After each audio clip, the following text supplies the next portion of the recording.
Welcome to Naval education point. पिछली video में हमने स्वतंत्रता की अवधारणा को लेकर अपनी समझ विकसित की।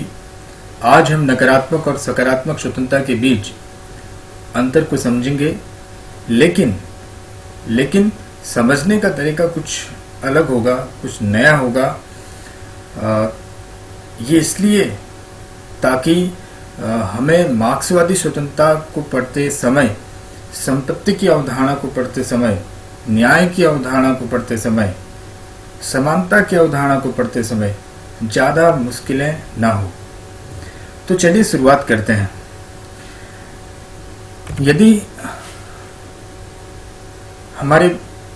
यदि हम इस प्रश्न पर गौर करें कि नकारात्मक और सकारात्मक स्वतंत्रता की दो अवधारणाएं कब से प्रचलित हुई,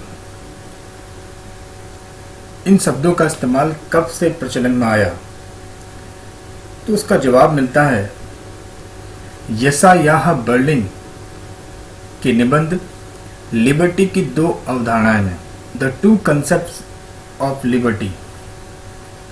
1958 में बर्लिन द्वारा इस निबंध को सामने लाया गया। बर्लिन 20वीं सदी के राजनीतिक दार्शनिक थे। 1909 से लेकर 1997 तक इनका जीवन काल रहा। इस निबंध में इन्होंने नकारात्मक और सकारात्मक स्वतंत्रता का बहुत अच्छी तरीके से विश्लेषण किया है।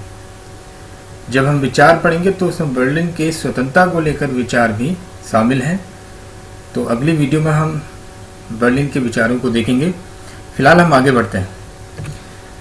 नकारात्मक और सकारात्मक स्वतंत्रता के बीच के अंतर को कैसे समझें आसानी से।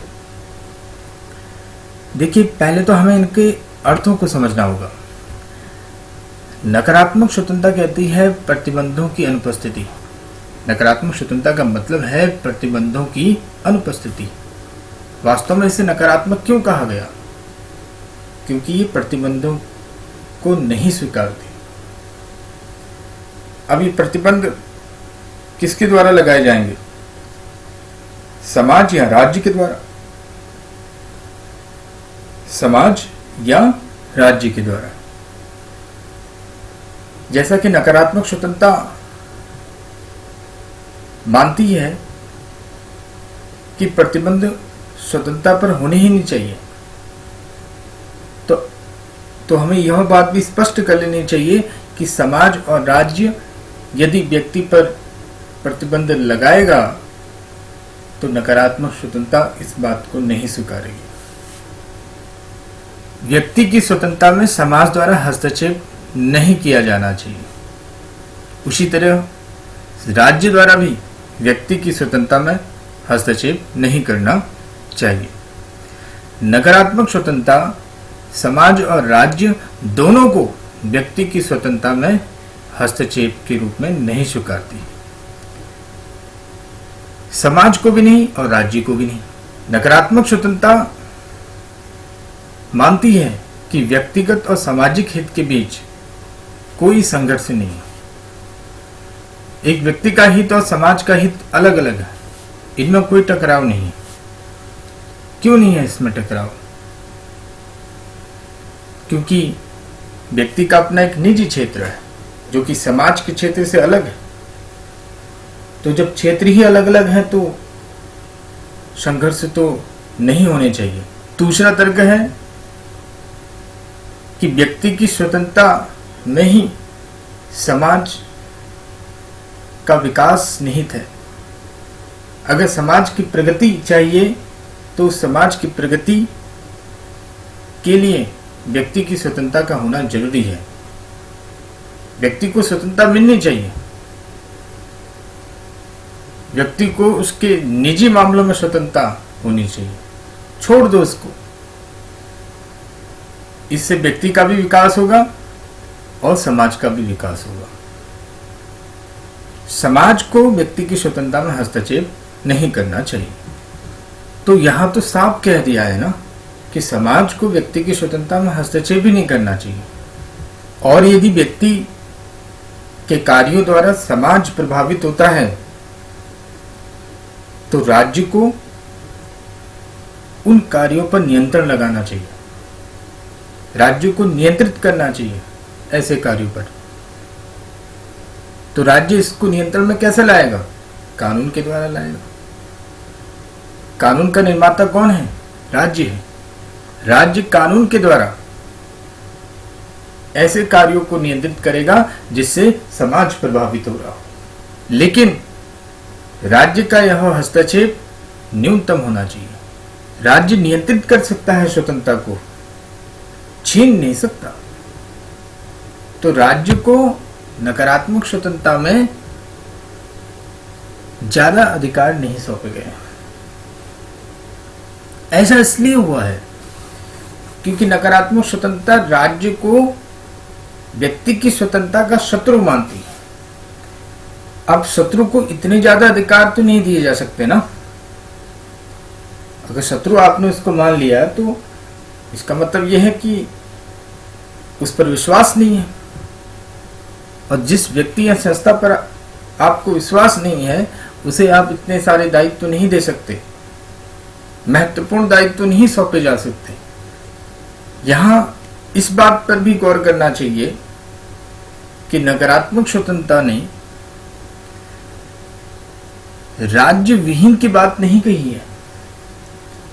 ये नहीं कहा है कि राज्य नहीं होना चाहिए। ध्यान से सुने, मार्क्सवाद में जाएंगे तो वहां ये लाइन फिर से आएगी। यहां पर नकारात्मक स्वतंत्रता में ऐसा नहीं है कि राज्य विहीन हो। राज्य की उपस्थिति है यहां पर, परंतु न्यूनतम है। राज्य के अस्तित्व को स्वीकारा गया है लेकिन शत्रु के तौर पर स्वीकारा गया है। जबकि सकारात्मक स्वतंत्रता कुछ भिन्न तरीके से विचार रखती है। सकारात्मक स्वतंत्रता मानती है कि सामाजिक, आर्थिक और राजनीतिक परिस्थितियों की उपस्थिति में ही स्वतंत्रता प्राप्त हो सकती है, स्वतंत्रता हासिल हो सकती है। स्वतंत्रता दर्शाती है स्वतंत्र इच्छा को। स्वतंत्रता किसको दर्शाती है? स्वतंत्र इच्छा को दर्शाती है।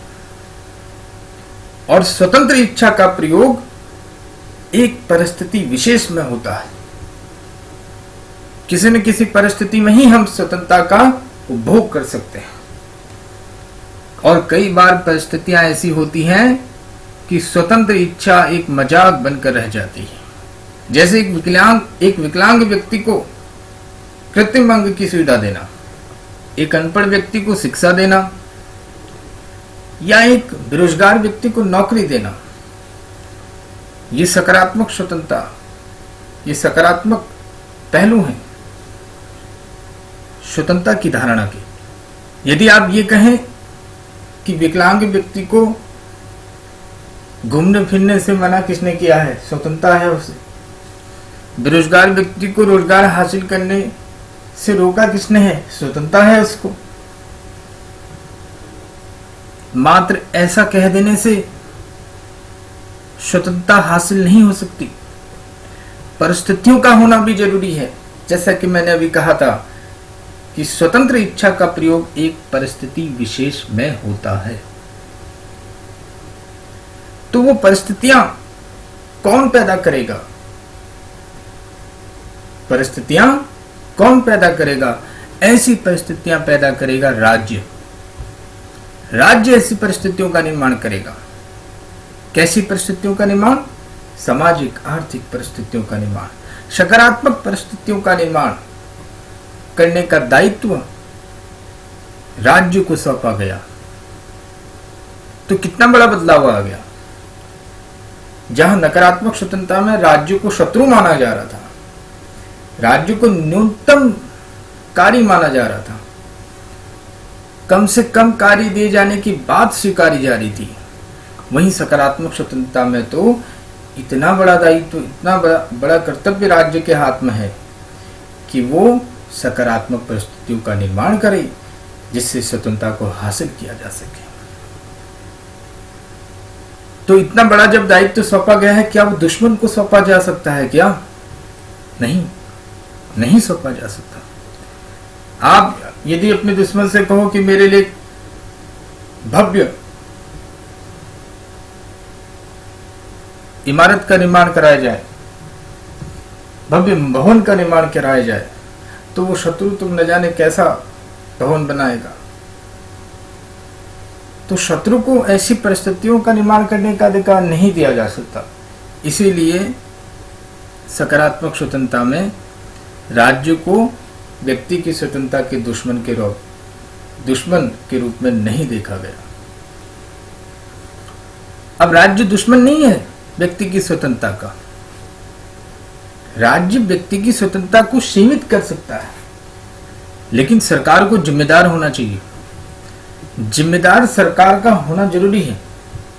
यहां पर ऐसा भी नहीं कि सरकार निरंकुश तरीके से काम करे या उत्तरदायित्वों को ना समझे, ऐसा भी नहीं है। सरकार को अपनी जिम्मेदारी समझनी होगी। आपको इतनी बड़ी जिम्मेदारी दे रखी है कि आपको ऐसी परिस्थितियां जनरेट करनी है, आपको लोगों को रोजगार देना है, या आपको का मतलब सरकार से है, लेकिन आप नहीं कर रहे हैं ऐसा।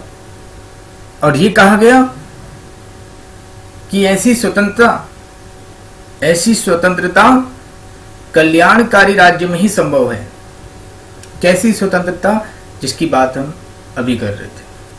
सकारात्मक स्वतंत्रता केवल कल्याणकारी राज्य में ही संभव है। कल्याणकारी राज्य,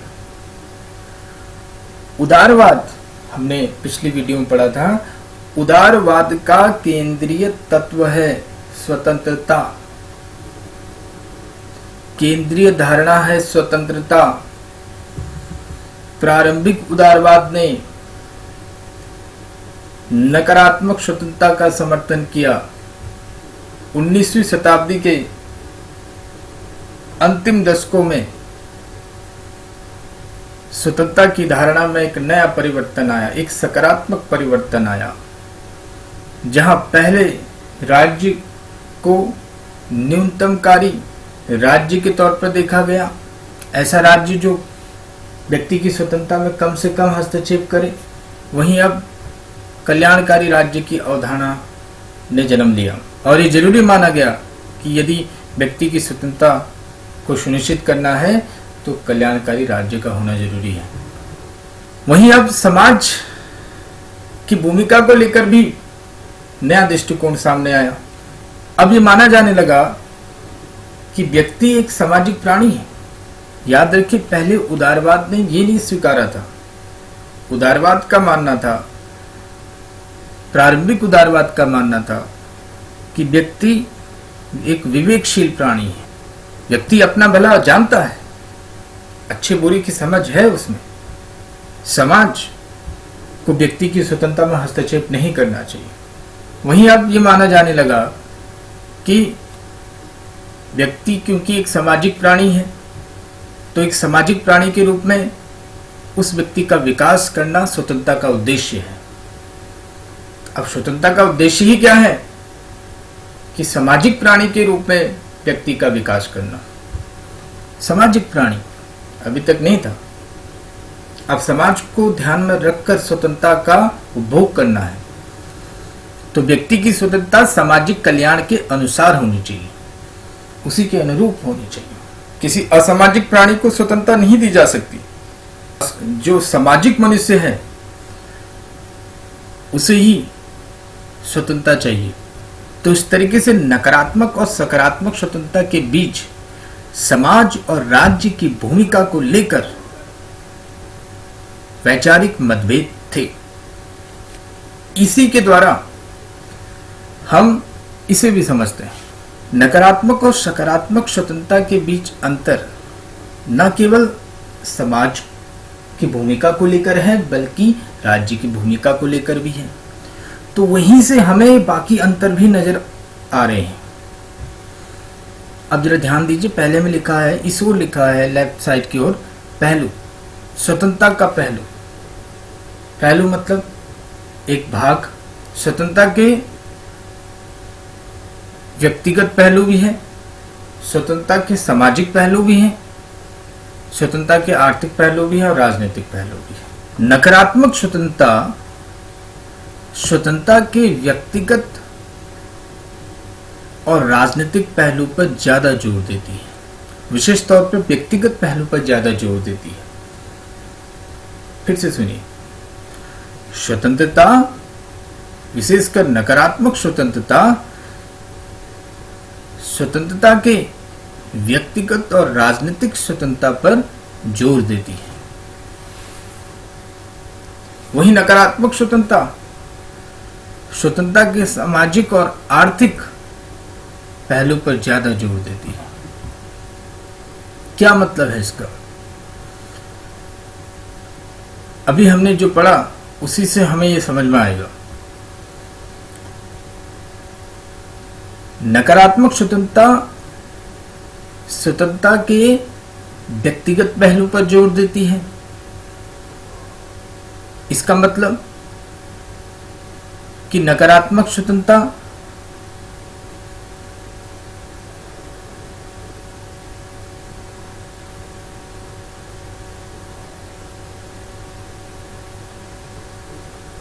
व्यक्ति और उसके हितों को सर्वोपरि मानती है। समाज के हितों की तुलना में व्यक्ति और उसके हितों को सर्वोपरि मानती है। इसलिए हम कह सकते हैं कि नकारात्मक स्वतंत्रता स्वतंत्रता के व्यक्तिगत पहलू पर ज्यादा जोर देती है।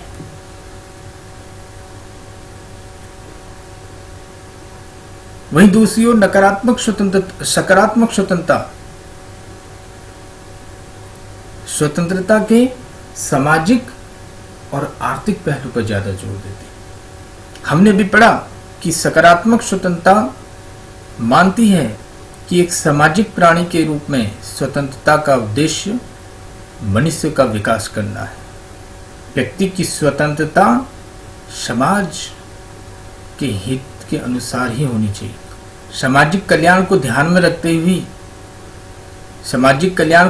रखते हुए ही व्यक्ति की स्वतंत्रता निश्चित होनी चाहिए। तो समाज के हितों पर विशेष जोर दिया गया सकारात्मक स्वतंत्रता में। वहीं आर्थिक पहलू पर नकारात्मक स्वतंत्रता कहती है कि राज्य को अर्थव्यवस्था में ज्यादा हस्तक्षेप नहीं करना चाहिए। न्यूनतम किसके लिए? आर्थिक स्वतंत्रता के लिए। आर्थिक स्वतंत्रता के लिए जरूरी है कि राज्य अर्थव्यवस्था में कम से कम हस्तक्षेप करे। एडम स्मिथ, इकोनॉमिक्स वालों ने पढ़ा होगा, एडम स्मिथ ने मुक्त बाजार की अवधारणा को प्रतिपादित किया था। एडम स्मिथ भी नकारात्मक स्वतंत्रता के समर्थक थे। वहीं दूसरी ओर सकारात्मक स्वतंत्रता राज्य के अर्थव्यवस्था में भूमिका को लेकर एक अलग विचार रखती है। और हमने पढ़ा था कि एक विकलांग व्यक्ति को कृत्रिम अंग की सुविधा देना, एक बेरोजगार व्यक्ति को नौकरी देना, एक अनपढ़ व्यक्ति को शिक्षा देना, ये कौन सी स्वतंत्रता है? सकारात्मक स्वतंत्रता है। तो ये बेरोजगार व्यक्ति को रोजगार कौन देगा? राज्य देगा ना। तो राज्य जब अर्थव्यवस्था में हस्तक्षेप करेगा तभी यह सुनिश्चित हो पाएगा। अनपढ़ व्यक्ति को शिक्षा देना ये तभी हो पाएगा जब राज्य की भूमिका को बढ़ाया जाएगा। उसी तरीके से विकलांग व्यक्ति के मामले में भी है। अर्थव्यवस्था में राज्य को अपनी भूमिका बढ़ानी चाहिए। 1989 के वैश्विक मंदी के बाद इस विचार पर ज्यादा जोर दिया गया। वहीं दूसरी ओर अगर हम नकारात्मक और सकारात्मक स्वतंत्रता के एक और अंतर को देखें, वो है धारणाओं में संबंध को लेकर। नकारात्मक स्वतंत्रता कहती है कि स्वतंत्रता का समानता और न्याय जैसी धारणाओं से संबंधित तो अवश्य ही है, परंतु ये दोनों उसके खिलाफ है। समानता स्वतंत्रता के विरोधी है, क्योंकि यदि समानता स्थापित करनी है तो कुछ व्यक्तियों की स्वतंत्रता को छीनना पड़ेगा। तो समानता स्थापित करने के लिए स्वतंत्रता पर सीमाएं लगानी होंगी। इसलिए वो मानते हैं कि स्वतंत्रता और समानता परस्पर विरोधी हैं। उसी तरीके से नकारात्मक स्वतंत्रता न्याय को लेकर भी कहती है और अधिकार को लेकर भी कहती है। वहीं सकारात्मक स्वतंत्रता समानता, न्याय और अधिकार, इन तीनों को स्वतंत्रता की धारणा से जोड़कर देखती है। कहती है स्वतंत्रता, विशेषकर वास्तविक स्वतंत्रता तभी प्राप्त हो सकती है जब समानता, न्याय और अधिकार जैसी धारणाओं से जोड़कर स्वतंत्रता को देखा जाए। तो इस तरीके से हमारी नकारात्मक और सकारात्मक स्वतंत्रता को लेकर हमने अंतर को देखा। आने वाली वीडियोस में हम नकारात्मक और सकारात्मक स्वतंत्रता को लेकर राजनीतिक विद्वानों के विचारों को पढ़ेंगे। तब तक के लिए गुड बाय।